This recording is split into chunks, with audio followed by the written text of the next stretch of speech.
നിങ്ങൾ ഭാവിയിലേക്ക് ഒരു ഹോസ്പിറ്റൽ അഡ്മിനിസ്ട്രേഷൻ അല്ലെങ്കിൽ ഒരു അഡ്മിനിസ്ട്രേറ്റർ ആയി കഴിയുമ്പോഴത്തേക്കും നിങ്ങളുടെ മുമ്പിലേക്ക് വരുന്ന ഓരോ പേഷ്യൻസിനെയും അവരിൽ നിങ്ങളെ തന്നെ കണ്ട് അവരോട് എങ്ങനെ പെരുമാറണമെന്നും നിങ്ങളുടെ ഒരു കരിയറിനെ ബെറ്റർ ആക്കി മുമ്പോട്ട് കൊണ്ടുപോകണം, അതിനുള്ള ഒരു പേഴ്സണൽ സ്കില്ല് ഡെവലപ്പ് ചെയ്യുക എന്നുള്ളതാണ്.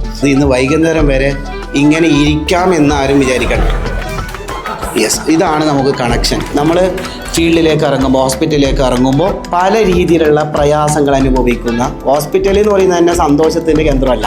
എല്ലാവരും പ്രശ്നങ്ങളും പ്രാരാബ്ദങ്ങളും ബുദ്ധിമുട്ടുകളും. അപ്പോൾ ഇങ്ങനെയുള്ള ആളുകളെ നമുക്ക് ആദ്യം, നിങ്ങൾ ആ മേഖലയിലേക്ക് ജോലി ചെയ്യുമ്പോൾ അവരെ നമുക്ക് എന്ത് ചെയ്യാൻ പറ്റണം?